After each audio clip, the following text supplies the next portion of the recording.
اس بنیاد پر علماء نے اس کو بھی منع کیا ہے. علماء نے بیان کیا کہ درندے ہوں یا پالتو جانور ہوں، تمام ہی جانور ایسے ہیں جن کی کھال استعمال کی جا سکتی ہے. چونکہ حرام جانور ذبح نہیں کیے جاتے عام طور پر، تو وہاں بطور خاص دباغت ہونا ضروری ہے، اور دباغت عام طور پر ہو جاتی ہے. مفتی آپ نے ابھی دوران گفتگو جواب کے دوران فرمایا کہ پاک ہو جاتا ہے، حلال نہیں ہوتا، یعنی وہ گوشت کے حوالے سے آپ نے فرمایا. تو اس کی تھوڑی سی اگر وضاحت آ جائے تو اس سے مراد کیا ہے؟ کوئی کیونکہ وہ ایک نئی سی بات لگ رہی ہے. بات پرانی ہے، نہیں نزلہ ہو کسی کو جی کیا کرتا ہے؟ جی ناک پاک ہے نا، یہ کپڑوں پہ لگ جائے تو ناپاک تو نہیں ہوتا نا. لیکن آپ نے سنا ہے کس نے کھایا ہو؟ اس کا کھانا حلال نہیں ہے. تو بہت ساری چیزیں پاک ہوتی ہیں لیکن کھانا حلال نہیں ہوتا. اب اسی طریقے سے مٹی ہے، مٹی جو ہے نا کوئی کھاتا تو نہیں ہے لیکن جی. مٹی ہے تو پاک. ٹھیک ہے، مٹی پاک پتھر ہے، جی. ٹھیک ہے، پاک ہے، کوئی کھاتا تو نہیں ہے. صحیح. بہت ساری چیزیں ایسی ہیں جو پاک ہیں لیکن کھانا ان کا حرام ہے. ٹھیک. وہ ضرر پہنچاتی ہیں یا کسی اور وجہ سے وہ کھانا ان کا حرام ہے، ٹھیک. لیکن وہ ہیں پاک. صحیح. اس کو بار بار تذکرہ آ رہا ہے اور ابھی آگے بھی سلسلے میں آئے گا. آپ نے ابھی تک کے سلسلے میں کوئی 10-20 دفعہ تذکرہ آ چکا ہے. دباغت کا آپ ایک لفظ فرما رہے ہیں، تو اس سے کیا مراد؟ آپ نے فرمایا کہ دباغت ہو گئی تو اب پاک ہے، دباغت ہو گئی تو اب پاک ہے، اس سے کیا مراد؟ دیکھیے ہم جو ہیں وہ شہری زندگی میں آ کے ایک مصنوعی زندگی میں آ گئے ہیں. ٹھیک ہے. ٹھیک ہے، اب ہم گوشت کسائی سے خریدتے ہیں، جی. دودھ جو ہے نا گوالے سے خریدتے ہیں. ایسا ہی ہے. پہلے تو ایسا نہیں ہوتا تھا. ہر گھر میں اپنے جانور ہوتے تھے، اپنی گائیں، اپنی مرغیاں، اپنے انڈے. جی. دودھ بھی اپنے جانوروں سے بندہ حاصل کر رہا ہے، گھی بھی بنا رہا ہے، لسی بھی بنا رہا ہے. جانور جو ہے نا انسان کی مکمل ضرورت ہے. جو بعض روایتوں میں آتا ہے نا، قرب قیامت میں لوگ بکریاں پالیں گے اور نکل جائیں گے جنگلوں میں. مکمل ضرورت ہے. جانور میں لباس بھی ہے، جانور میں غذا بھی ہے، دودھ بھی ہے، دہی بھی ہے، مکھن بھی ہے، سب چیزیں موجود ہیں. ٹھیک ہے. میں ڈاکومنٹری دیکھ رہا تھا کچھ دنوں پہلے، ہمارے جو ناردرن ایریاز ہیں گلگت سائڈ کی، کہ وہاں کے لوگوں کی جو ذرائع آمدن ہے وہ ذرائع آمدن ہے گھی. یعنی وہ جانوروں کا دودھ نکالتے ہیں، اس سے گھی بناتے ہیں. اچھا، گھی بنانے کا ان کا جو انداز تھا، مشکیزے میں جی جو مشکیزہ ہے وہ بھی چمڑے کا بناتے ہیں. صحیح. تو مشکیزے کے ذریعے وہ اس کو ہلاتے ہیں. ٹھیک. اور مشکیزہ بھی تیار کرنے میں ان کو سال لگتے ہیں، سال تک سکھاتے ہیں پھر بناتے ہیں. تو کہنے کا مقصد یہ ہے کہ جانور ایک مکمل ضرورت انسان کو فراہم کرتا ہے. تو اب چونکہ ہم آرٹیفیشل دور میں چلے گئے ہیں، بہت ساری چیزیں ایسی جن کا واسطہ ہم سے نہیں پڑ رہا. جب انسان جانوروں کے ساتھ ہوتا تھا، یعنی جانوروں کو پالتا تھا، تو یہ تو عام سی باتیں تھیں. بھائی جانور حلال کیا ہے، اب کھال کسی اس کو تھوڑی بیچیں گے، بیچنی تو ہے نہیں، وہ تو اپنے ٹھیک ہے، اپنی استعمال کریں گے. مشکزہ بن جائے گا، کھال کا مسلح بن جائے گا، کھال کی اور کچھ چیزیں بنا لیں گے. پیارے آقا علیہ الصلوۃ والسلام کا گزر ہوا، حضرت میمونہ رضی اللہ تعالی عنہا کی باندھی تھی، ان کی بکری مری ہوئی تھی. آپ نے فرمایا اس کی کھال تم نے استعمال میں کیوں نہیں لی؟ یعنی اگر کوئی مرا ہوا جانور ہے اس کی بھی کھال اتار کے، وہ ہے تو ناپاک. ٹھیک ہے. اگر کسی نے پاک کر لی ہے تو اس کا استعمال جائز ہے. ٹھیک. تو دباغت جو ہے اس پاک کرنے کا نام ہے، کھال کو پاک کرنا. یہ دباغت ہر کھال ناپاک نہیں ہوتی. ٹھیک ہے. جب جانور آپ نے اللہ کا نام لے کر ذبح کیا ہے، جی. اس کا گوشت چربی پاک ہے. صحیح ہے. کھال کے ساتھ عام طور پہ چربی لگی ہوتی ہے. ٹھیک ہے. گوشت کے اجزاء لگے ہوتے ہیں. صحیح. جانور جب حلال کیا ہے، یعنی اللہ اکبر کہہ کر حلال کیا ہے، ذبح شرعی کر لیا، تو خواہ آپ نے درندہ ذبح کیا ہو یا حلال جانور ذبح کیا ہو، جی پاک ہو جائے گا. ٹھیک ہے. حلال ہے تو کھانا جائز ہے، ورنہ کھانا جائز نہیں ہے. ٹھیک ہے. اگر حلال طریقے سے ذبح نہیں کیا، جی. جھٹکے کا ہے یا کسی اور طریقے سے ہے، تو کھال کو پاک کرنے کے لیے دباغت کرنا ضروری ہوگا. تو مفتی ہم یوں کہہ سکتے دباغت ایک لفظ ہے، جی، اس کا کیا پس منظر ہے یہ ہم نے بیان کیا. جی ٹھیک ہے. مفتی ہم یوں کہہ سکتے ہیں کہ جیسے اب نماز کے لیے طہارت، عمومی طور پر عوام کے لیے میں عرض کر رہا ہوں کہ نماز کے لیے جیسے ہمیں طہارت حاصل کرنی ہے تو غسل تو ہے، لیکن اب وضو کریں گے تو اس کو وضو کہتے ہیں. تو ایسی کھال کو پاک کرنے کا جو بھی طریقہ کار ہے اسے دباغت کہتے ہیں. ایک مرحلہ ہے بہرحال. ٹھیک ہے، مرحلہ ہے. چلیں اتنا تو پتہ چل کے دباغت کیا ہے، کھال پاک کرنے کے ایک پروسیجر کو یا طریقے کو دباغت کہتے ہیں. اگلے سوال کی طرف بڑھتے ہیں اور شامل کرتے ہیں. جی کیا پوچھا جا رہا ہے، دکھائیں ہمیں. میرا نام آصف قائم خانی ہے اور میرا لیدر انڈسٹری سے تعلق ہے. میرا ایکچولی سوال کافی عرصے سے میں سوچ رہا تھا کہ کسی مفتی صاحب سے پوچھوں کہ لیدر جو امپورٹ کیا جاتا ہے بعض اوقات جرمنی سے آتا ہے, سلاٹر ہاؤس سے آتا ہے, اور بعض اوقات ذبح کرتے ہیں وہ لوگ جو جیسے بھی کرتے ہیں, تو وہ ظاہر ہے اللہ اکبر تو نہیں کرتے. تو اس کے بارے میں پوچھنا تھا کہ اگر وہ پاکستان آتا ہے تو اس کو وہ اسکین کی صورت میں آتا ہے, پھر ہم اسے جیکٹ بناتے ہیں, لیدر کی جیکٹ بناتے ہیں, پھر ہمیں سیل کرنی ہوتی ہے یہاں آؤٹ لیٹ سے, تو بیچنے والا اور پہننے والا کیا اس کے لیے وہ جائز ہے؟ دیکھیے, غیر مسلم ممالک میں جو جانور کاٹے جاتے ہیں تو ہر جگہ تو مسلمان نہیں رہتے. جہاں اکثریت کفار کی ہے تو وہ ان کے تقاضے کے مطابق, سہولیات کے مطابق کاٹتے ہیں اور جھٹکے سے کاٹتے ہیں, حلال نہیں ہوتے. جانور جب شرعی طریقے سے ذبح نہ ہو تو اس کا جو گوشت ہے وہ ناپاک ہوتا ہے. گوشت ناپاک ہوتا ہے, چربی ناپاک ہوتی ہے. اگر اس جانور کی کھال کو جو شرعی طریقے سے ذبح نہیں ہوا دباغت دے دی جائے, یعنی نمک لگا کر خشک کرنے کے بعد بو ختم کر دی جائے اور گوشت چربی ہٹا دی جائے, تو وہ کھال جو ہے وہ پاک ہو جاتی ہے. اور اگر یہ جانور حرام جانور ہے, مثال کے طور پہ چیتا ہے, لومڑی ہے, اس کی کھال کو بھی دباغت دے دی گئی تو یہ کھال بھی پاک ہو جاتی ہے, اور ایسی کھالوں کا استعمال کرنا جائز ہے. کوئی جیکٹ بناتا ہے, جوتے بناتا ہے, کوئی اور چیزیں بناتا ہے, بہتر یہ ہے کہ حرام جو جانور ہیں, لومڑی, چیتا وغیرہ, مسلمان استعمال نہ کریں. لیکن اگر کوئی کر لیتا ہے تو وہ بھی جائز ہے.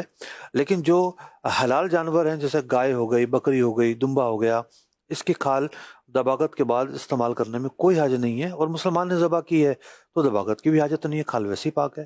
بڑھتے ہیں اگلے سوال کی طرف. جی جناب. میرا نام محمد خرم ہے. ہم تقریباً یہاں پہ 36 سال سے جو ہے نا یہ بزنس کر رہے ہیں, اور ہمارا لیدر جیکٹ کا کام ہے, والیٹس وغیرہ کا ہے, بیگز وغیرہ بناتے ہیں, لیدر کی تمام اشیاء کا ہم کام کرتے ہیں. تو مفتی صاحب سے ہمارا یہ سوال ہے, لیدر بزنس میں کن باتوں کا خیال رکھنا پڑتا ہے؟ یہ مسئلہ ایک بڑا کامن لیکن بڑا بنیادی سوال اور بڑا وسعت والا ہے, آپ کیا فرمائیں؟ دیکھیے, کچھ چیزیں خرید و فروخت میں کامن ہوتی ہیں کہ آپ کسی کو دھوکہ نہ دیں, جو چیز کہہ رہے ہیں وہی چیز دیں. اسی طریقے سے جو خرید و فروخت کے بنیادی تقاضے ہیں ان کو پورا کریں. بات اگر لیدر کی جائے تو ظاہر بات ہے لیدر کے اندر مجھے تو پتہ نہیں چلے گا کہ یہ کھال گائے کی ہے یا بھینس کی ہے یا کسی اور چیز کی ہے. تو خاص طور پر آپ کی مارکیٹ میں دھوکہ دہی نہ ہو, مطلب جس چیز کی کھال ہے آپ اسی کا نام دیں, امپورٹڈ ہے, لوکل ہے, جس طرح ہے وہی حقیقت لوگوں کو بتائیں. اب بات چیزیں اور بھی ہوتی ہیں, جیسے چمڑے کا رنگ ہوتا ہے. عام طور پر تو جوتے جب بھی ہم نے لیے ہیں کبھی ایسا نہیں ہوا کہ رنگ اترا ہو سکتا ہے کہیں رنگ کے اندر بھی کوالٹیز ہوں, کسی کا رنگ پھیکا پڑ جاتا ہو یا تیز ہو جاتا ہو. تو آپ کی پروڈکٹ کے جو عیوب ہیں وہ عیب نہ چھپائیں, جو کوالٹی ہے وہی کوالٹی بتائیں, اس سے زیادہ کی کوالٹی نہ بتائیں. اب عیب کس کو کہتے ہیں؟ مارکیٹ میں جس چیز کی وجہ سے بھاؤ میں فرق آئے, یعنی ریٹ گر جائیں, وہ چیز عیب کہلاتی ہے. بعضوں کا چیز تو بڑی پرفیکٹ ہے, سالوں سال چلے گی, لیکن بی کوالٹی کا مال ہے یا اس کے اندر کوئی ایسی بات ہے جس کی وجہ سے تاجروں کے عرف میں اس کا ریٹ کم ہو جائے گا, تو یہ عیب کہلاتا ہے. تو ایک دکاندار پر یہ ضروری ہے کہ وہ عیب نہ چھپائے, عیب بتا کر بیچے. اور اگر آپ کو عیب چھپانا ہے تو پھر اس کا طریقہ یہ ہوتا ہے کہ بھئی جیسے بھی آپ کے سامنے ہے میں اس سے بری ہوں, مطلب آپ کے سامنے جو بھی ہے, مجھے نہیں پتہ ہے گائے کی ہے کسی اور چیز کی ہے, جو بھی آپ کے سامنے ہے, اگر آپ نہیں بتانا چاہتے کسی وجہ سے تو پھر یہ طریقہ استعمال کر کے بندہ جھوٹ سے بچتے ہوئے اپنا کاروبار آگے بڑھا سکتا ہے. اگلا سوال شامل سلسلہ کر رہے ہیں, اور ہر سوال جو ہے وہ سمجھ لیں آپ لیدر فیلڈ سے متعلق تو ہے, لیکن میرے اور آپ جیسے لوگوں کے لیے جو لیدر فیلڈ سے ڈائریکٹ وابستہ نہیں ہے ان کے لیے بڑا انفارمیٹیو, اور پھر جواب اس سے بھی زیادہ انفارمیٹیو. پڑھتے ہیں اگلے سوال کی طرف. جی جناب. میرا نام ہے محمد عمر, اور ہمارا جو ہے وہ لیدر جیکٹ وغیرہ کا کاروبار ہے. تو میں مفتی صاحب سے میرا یہ سوال تھا کہ ہمارا جیسے لیدر جیکٹ وغیرہ کا کاروبار ہے اس میں کافی سارے گڈس وغیرہ کا آئٹم وغیرہ آ جاتے ہیں, اسکن وغیرہ بھی آتی ہے کافی جانور وغیرہ کی, جیسے کہ لومڑی کی ہمارے پاس اسکن آتی ہے. تو اس کو پروسیس وغیرہ کر کے ہم لوگ کلین کرتے ہیں, کلین کر کے ہم لوگ یہ خرید و فروخت کرتے ہیں. تو یہ مفتی صاحب سے میرا یہ سوال تھا کہ کاروبار میں یہ اسکن وغیرہ بیچنا جیسے لومڑی وغیرہ کی فیشن کے طور پہ استعمال ہوتی ہے, جائز ہے یا نہیں ہے؟ جی مفتی.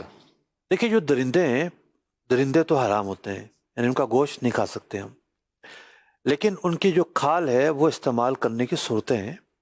یعنی اگر ذبح شرعی نہیں کیا گیا اس کو، لیکن دباغت کر لی گئی، اس کی چربی وغیرہ دور کرنے کے بعد نمک وغیرہ کے ذریعے، دھوپ میں سکھانے کے ذریعے سکھا لی گئی، بو دور کر دی گئی، تو وہ کھال پاک ہے. اگر کسی نے بسم اللہ اللہ اکبر کہہ کے ہی ذبح کی لومڑی، تو اب یہ لومڑی ٹھیک ہے، اس کا گوشت نہیں کھا سکتے ہم، لیکن گوشت حرام ہے، لیکن گوشت کو ناپاک نہیں کہیں گے، چربی کو ناپاک نہیں کہیں گے. اب تو پروسیس کی ضرورت بھی نہیں ہے، کھال پاک ہے. لیکن عام طور پر انڈسٹری کے اندر پروسیس کیا جاتا ہے، بو دور کی جاتی ہے، اور دباغت کی جو شرائط وہ پائی جاتی ہیں. تو ایسے جو جانور ہیں، یعنی جو حرام جانور ہیں، ان کی کھال کو ان شرائط کے مطابق استعمال کیا جا سکتا ہے. اور اب ایک اور چیز ہے کہ بعض روایتوں میں جو درندے ہیں ان کی کھالوں کو استعمال کرنے کی ممانعت کی گئی ہے.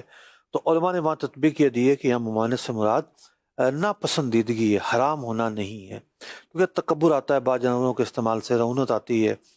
تو لیکن اگر کوئی استعمال کرتا ہے تو جائز ہے. اگلے سوال کی طرف بڑھتے ہیں اور شامل کرتے ہیں. جی کیا پوچھا جا رہا ہے، دکھائیں ہمیں. میرا نام عبدالاحد ہے، ریٹیل اور ہول سیلر کام ہے، اور ہم یہ آن لائن پہ بھی کام کرتے ہیں، سی او ڈی نان سی او ڈی. تو جیسے کچھ کسٹمر ہیں جو ہم سے کیش آن ڈیلیوری منگاتے ہیں، لیکن کسی وجہ سے پروڈکٹ سمجھ میں نہیں آتا تو وہ پیمنٹ ریکوائرڈ کرتے ہیں کہ ہمیں ریٹرن دے دیں، کیش ریفنڈس کر دیں. ہماری کوشش یہ ہوتی ہے کہ ہم ان کو اس کے بدلے کوئی پروڈکٹ دے دیں. تو یہ کرنا جائز ہے یا اس کا کیا معاملہ ہے، یہ آپ بتا دیں. جی مسیح. دیکھیے بہت سارے آن لائن اسٹور آج کل یہ سہولت فراہم کرتے ہیں کہ آپ کو چیز پسند نہ آئے تو آپ واپس کر سکتے ہیں. اسلامی تعلیمات کے تو یہ مطابق ہے، فقہاء نے خیر رویت بیان کیا ہوا ہے کہ اگر آپ نے کوئی چیز خریدی ہے اور دیکھی نہیں تھی تو دیکھنے کے بعد آپ کے پاس ایک چوائس ہوتی ہے واپس کرنے کی. اور یہاں فریقین اس میں کسی تنازع کا بھی شکار نہیں ہے. جو بڑے پلیٹ فارم سے چیزوں کا لینا دینا کرتے ہیں وہاں ایسی سہولت دی جا رہی ہوتی ہے. اب چیز آپ کے پاس واپس آ گئی تو آپ کو تو پیسے واپس دینا چاہیے نا. اب ایک نیا معاہدہ آپ کرنا چاہیں تو پھر ایک جدا گانا بات ہے. ایک نئے معاہدے کے لیے اس کو قائل کریں اور وہ راضی ہو تو ایک نئے معاہدے کی صورت میں دوسری چیز بھیجی جا سکتی ہے. لیکن اصل تو اس نے اپنا وہ رائٹ استعمال کیا ہے کہ اس کو پسند نہیں آئے تو اس نے وہ واپس بھیج دی. ٹھیک، اگلا سوال شامل سلسلہ کر رہے ہیں. جی جناب. میرا نام ہے محمد صدیق، اور میرا سوال یہ ہے کہ میں بھی لیدر مارکیٹ میں کام کرتا ہوں. تو یہ جو برانڈس وغیرہ ہوتے ہیں یہ اپنی کاسٹ کم کرنے کے لیے جو ہے لائننگ وغیرہ اور جو شوز کے لیدر کے شوز ہوتے ہیں، جو سول ہوتے ہیں، وہ جو ہے ریسائیکل لگاتے ہیں تاکہ ان کی کاسٹ کم ہو جائے. تو وہ جب وہ آؤٹ لیٹ میں جاتی ہے تو اس کے پرائس جو ہے نا وہی سیم ہوتے ہیں. تو ایسا کرنا جائز ہے؟ جی دیکھیے دنیا میں بہت ساری چیزیں ایسی ہیں ان کے تو عمر بہت ہوتی ہیں. کھال جو ہے کھال جی جلدی سے تو نہیں پڑتی. جی اچھا چمڑا ہو تو بہت اچھا چمڑا تو چلتا ہے. اسی طریقے سے بعض چیزیں ایسی ہیں کہ وہاں ریسائیکلنگ تو ایک عام سی بات ہے. کپڑوں تک میں ریسائیکلنگ ہوتی ہے. جی ٹھیک ہے، روئی نکلتی ہے، پھر اس روئی سے دھاگا بنتا ہے. روئی سے کپڑا بنتا ہے؟ کپڑے سے بھی روئی بنتی ہے میرے بھائی. ٹھیک ہے، کپڑے سے بھی روئی بنتی ہے. یہ کپڑا ریسائیکلنگ ہوتا ہے. یہ جو بڑی بڑی برانڈس کی جینز ہوتی ہے، جی یہ جینز کی ریسائیکلنگ ہوتی ہے. دوبارہ وہ نیلی پینٹ تھی تو نیلی روئی نکلے گی اور اس سے دھاگا بنے گا اور دوبارہ وہ بنے گی. ٹھیک ہے، تو اسی طریقے سے جو ہے وہ یہ کوئی مٹیریل ڈال رہے ہیں کسی جگہ پر، اور وہ مٹیریل ایسا ہے کہ گاہک کو اندازہ ہے. مثال کے طور پر سول میں لگا دیا انہوں نے، لیکن ایک پرانی چیز، اب اس پرانی چیز کے مطابق اس کی قیمت رکھی. تو بعض چیزیں ایسی ہوتی ہیں جہاں پرانی چیزیں یا ریسائیکلنگ والی چیزیں لگتی ہیں. ان چیزوں کا عرف یہ ہوتا ہے، ٹھیک ہے، عام گاہک کو بعض اوقات نہیں پتا ہوگا، صحیح، لیکن جو خریدار ہے مینوفیکچرر سے لے رہا ہے اس کو پتا ہے. ٹھیک ہے، تو خریدار جو ہے یعنی جو ریٹیلر ہے اس کی ذمہ داری بنتی ہے کہ وہ گاہک کو موٹیویٹ کرے کہ بھائی اس کی قیمت کم ہونے کے یہ اسباب ہیں، اس میں یہ چیز جو ہے یوں لگی ہے. گاہک کا یہ رائٹ ہے کہ اگر اس میں کوئی خامی ہے یا بی کوالٹی کی چیز ہے تو اس پر وہ خامی آشکار کی جائے، گاہک کو گائیڈ کیا جائے. بعض دکاندار سمجھتے ہیں کہ ہم جو آقا ہیں، مالک ہیں، شہنشاہ ہیں، گاہک تو غلام ہے. ٹھیک ہے، سیل لگی ہوئی ہے، گاہک کو لینا ہی لینا ہے. تو بھائی آپ تھوڑا سا وضاحت کرنا آپ کا بھی ذمہ ہے نا. گاہک کے رائٹس ہیں، کنزیومر رائٹس ایک بنیادی چیزیں ہیں. اسلام نے تو یہ کنزیومر رائٹس دیے ہیں ہمیں. تو یوں جہاں کوئی کھٹکا ہے تو وہاں گاہک پر واضح کر دینے میں کیا حرج ہے؟ کوئی حرج نہیں ہے. ٹھیک، اگلا سوال دیجیے ذرا. میرا نام ساجد احمد آوان ہے اور میں لیدر کا کام کرتا ہوں، اور عموماً مارکیٹ میں یہ دیکھا جاتا ہے کہ ہمارے پاس جو برانڈڈ شوز ہوتے ہیں وہ کسٹمر کو دکھائے جاتے ہیں اور برانڈڈ کے پرائس بھی بتائے جاتے ہیں. جب آرڈر ملتا ہے تو اس کے بعد وہ برانڈڈ، کچھ تو برانڈڈ کے ساتھ جو ہے ہلکا مٹیریل لگا کے، ریگزین وغیرہ لگا کے اس کو اسی قیمت پہ، برانڈڈ کی قیمت پہ ہی سیل کیا جاتا ہے. میرا سوال یہ مفتی صاحب سے ہے کہ اس کے بارے میں آپ رہنمائی فرمائیں کہ ایسا کرنا جائز ہے؟ دیکھیے، ایسا کرنا جائز کیسے ہو سکتا ہے؟ یعنی آپ نے ایک عیب دار چیز دی ہے. عیب کی تعریف ہم بارہا سلسلوں میں بیان کر چکے کہ جس چیز کی وجہ سے بھاؤ میں کمی آئے وہ عیب کہلاتا ہے. عیب کا مطلب خالی یہ نہیں کہ وہ چیز خراب دی ہے آپ نے. اب برانڈڈ جو چیز ہے اس کی قیمت زیادہ ہے، ان برانڈڈ کی قیمت کم ہے. پرانی چیز لگانا بھاؤ میں ویسے بھی کمی پیدا کرتا ہے. تو جب آپ عیب والی چیز صحیح کہہ کر دے رہے ہیں، یہ تو جائز نہیں ہو سکتا. ٹھیک جی، اگلا سوال دیجیے. میرا نام تسنیم ہے. مفتی صاحب، میرا سوال آپ سے یہ ہے کہ ریگزین سے بنے ہوئے اور مصنوعی لیدر سے بنے ہوئے موزے یا گلوز پہ ہمارا مسا جو ہے جائز ہے یا ناجائز ہے؟ اس بارے میں ہماری رہنمائی فرمائیں، جزاک اللہ. جی مفتی. دیکھیں، مسے کے لیے کھال کا ہونا ضروری نہیں ہے. اس سے پہلے تو میں کہوں گا کہ یہ بھی بتا دیں کہ مسا سے ادھر سوال میں مراد کیا ہے، یہ کیا کہنا چاہ رہا ہے؟ ہاں، بڑا اہم سوال ہے. ٹھیک ہے نا. یہ جو ایک ہوتا ہے نا چہرے وغیرہ پہ، کبھی ہاتھوں پہ، وہ مسا بھی ہو جاتا ہے، اور لیدر کی بات چل رہی ہے. وہ دیکھیے، مسحا، جی ٹھیک ہے نا، ہم اردو میں جو مسا کرتے ہیں نا، مسا کرتے ہیں سر کا. تو اس طریقے سے اگر کسی نے موزے پہنے ہوئے ہیں، جی، یہ انہی موزے نہیں جی، بلکہ وہ موزے جو شرائط پر پورا اترتے ہیں. شاید میں عرض کرتا ہوں، اگر کسی نے یہ موزے پہنے ہوئے ہیں جو شرائط پر پورا اترتے ہیں، تو وضو میں پاؤں دھونے کے بجائے موزوں پر مسا کر لینا کافی ہوتا ہے. تو یہ ان موزوں کے مسا کی بات کر رہے ہیں. عام طور پر یہ جو موزے ہیں، کیونکہ اون کے بنے نہیں ہوتے، چمڑے کے بنے ہوتے ہیں، ریگزین کے بھی بنے ہوتے ہیں، ان میں دو تین چیزیں ایک بنیادی ہیں. ایک تو کہ کوئی جب پہنے تو پہن کر چلنا ممکن ہو. ٹھیک ہے. اب یہ جو موزے والے ہیں، ان کو کب تک چلیں گے آپ؟ ادھر جائیں گے، چل جائیں گے. چمڑے ریگزین میں یہ بات نہیں پائی جاتی. صحیح. دوسرا یہ کہ ان کے اندر پانی نہ جاتا ہو. فقہ نے لکھا کہ کوئی چیز ایسی ہے کہ پانی سے نمی منتقل ہو جائے گی تو کوئی حرج نہیں ہے. ٹھیک. لیکن عام طور پر چمڑے میں، ریگزین میں نمی بھی نہیں جاتی. صحیح. لیکن پانی جو ہے نا آر پار نہ ہوتا ہو، اس سے خین کی جو قید ہے وہ فقہ نے بیان کی ہے. تو یعنی پاؤں میں پہن کر چلیں تو اترے نہیں، سخت ہوں یا موٹے ہوں کہ پانی جو ہے ان تک نہ پہنچے. جو پانی کے حوالے سے یہ بات ہے یہ پائی جائے. کچھ اور بھی شرائط ہیں موزے کے تعلق سے. تو نا بار بار پاؤں دھونا سردیوں میں تکلیف دہ ہوتا ہے. تو وضو میں یہ ایک متبادل طریقہ شریعت مطہرہ نے ہمیں دیا ہے. اسے آپ نے فرمایا کہ سردیوں میں تکلیف دہ ہوتا ہے، اور ہمارے پاکستان میں ابھی سردیاں آنے والی ہیں، تو یہ تھوڑی بہت سردی کے لیے یا کسی بہت زیادہ سردی کے لیے؟ بے شک سردی نہ ہو. اچھا، گرمی اس کا تعلق سردی کی شرط سے نہیں ہے. ٹھیک ہے. ضرورت، کیونکہ ہمیں سردی میں زیادہ ضرورت پڑتی ہے. موزے کا حکم جو ہے مطلق ہے. ٹھیک ہے، کہ کوئی شخص کسی بھی وقت موزے پر مسا کر سکتا ہے، لیکن موزہ ایسا ہو جو شرائط پر پورا اترتا ہو. ٹھیک ہے. اگلا سوال شامل سلسلہ کر رہے ہیں. جی جناب. ہمارے پاس کسٹمر آتا ہے سیمپل لے کے، تصویر لے کے، اور وہ بولتا ہے اس سیمپل کو تیار کر دیں اور اس کو سیم بنا دیں. تو جب ہم اس کو سیم بنا کے تیار کر دیتے ہیں اور کسٹمر کو بعض اوقات وہ سمجھ نہیں آتا کہ بھائی یہ سیمپل جو ہے سیم نہیں ہے، تو کیا اس صورتحال میں اس کو ہم ایڈوانس واپس کر کے وہ سیمپل رکھ کے بیچ سکتے ہیں، یا ہم اس کو یہ سیمپل کو دے گئے اور ایڈوانس ہم رکھ لیں تو یہ ہماری لاگت اس میں لگی ہوئی ہے؟ ایک میرا سوال یہ ہے. اور دوسرا سوال یہ ہے کہ ہم جب کسی کو ہول سیل میں سامان بیچتے ہیں تو ہول سیل کے اندر ہم جو ہمارا پروفٹ مارجن ہوتا ہے وہ کم ہوتا ہے. تو ہم جب کسی کو کسٹمر کو بیچتے ہیں اور وہ کسی صورتحال میں اس سے مال نہیں بکتا اور وہ مجھے ریٹرن کرنا چاہتا ہے، کہ ایگزامپل کے طور پر وہ 4,000 کے حساب سے ہم نے جیکٹ لے کے گیا اور وہ مجھے بولتا ہے کہ میں آپ کو آفر کرتا ہوں کہ آپ مجھ سے 3,000 کے حساب سے واپس لے لیں، تو کیا ہم اس صورتحال میں اس سے کم ریٹ میں واپس لیں یا اسی ریٹ میں واپس لیں جس ریٹ میں ہمیں اس کو دیا ہے؟ ٹھیک ہے جی. یعنی ٹھیک ہے سے مراد ہے آپ کا سوال مفتی صاحب کی بارگاہ میں جا رہا ہے. جی مفتی. دیکھیے، 2 سوال پوچھے انہوں نے. جو پہلا سوال ان کا ہے اس میں ایک بات پر تو سوالیہ نشان ہے کہ ہو سکتا ہے تنازع اس بات میں ہو جی کہ آرڈر جو ہے وہ اس کیفیت کے مطابق تیار نہیں ہوا، سیمپل کے مطابق، ٹھیک ہے، جو دکھایا گیا تھا یا جو مطلوب تھا.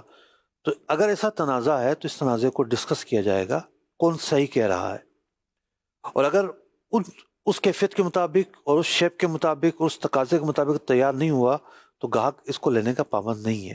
آپ وہی چیز بنا کر دیں گے، بالفرض اس کیفیت کے مطابق تیار ہو گیا اور آپ خود راضی ہیں، چلو بھی ایڈوانس دے دیا چلے جاؤ، تو ہمیں کیا اعتراض ہے؟ ٹھیک ہے. پھر وہ پروڈکٹ کینسلیشن ہے نا، یہ کینسلیشن ہے، یہ وہ پرانا معاہدہ کینسل ہو گیا، ابھی کسی بھی نئے کسٹمر کو نئے کسٹمر کو بیچا جا سکتا ہے. اور اگر نہیں آپ کینسل نہیں کرنا چاہتے اور یہ بات مارکیٹ کے دو بندے ایماندار بندے بیٹھ کے کہہ دیتے ہیں کہ بھئی یہ جو آرڈر ہے یہ بالکل ٹھیک ہے، جو آپ نے کہا تھا اس کے بالکل عین مطابق ہے، تو پھر گاہک کو لینا پڑے گا.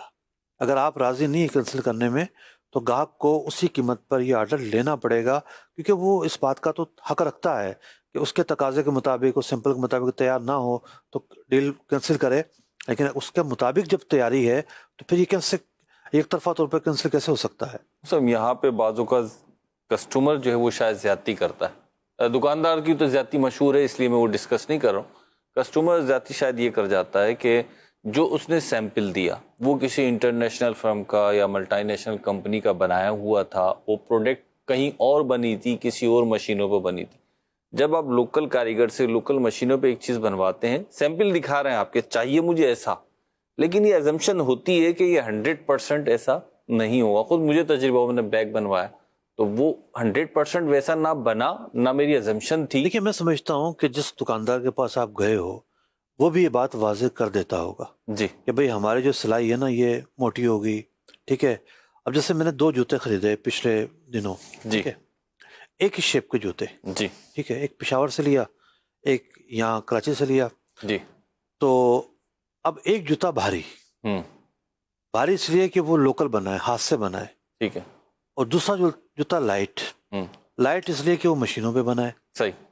شیپ تقریباً ایک جیسا ہے لیکن ان کے ویٹ میں فرق ہے. صحیح. اور ظاہر بات ہے بھاری جوتا تھوڑا سا بھاری لگتا ہے، جی بنا جاتا ہے کہ لائٹ ہو، جی تو یوں فرق تو آ جاتا ہے چیزوں میں. اصل چیز یہ ہے کہ جب آپ آرڈر لے رہے ہیں تو آپ بیان کریں گے نا کہ ٹھیک ہے جو ہمارا جو آرڈر لیتے ہوئے جو ڈسکشن ہوئی ہے جو بھئی ہم اس طرح کا بنا کے دیں گے، اور یہ تو شرائط میں سے ہے کہ دونوں فریقین وہ تمام چیزیں طے کریں جس کی وجہ سے تنازع ہو سکتا آگے ہو سکتا ہے. ٹھیک.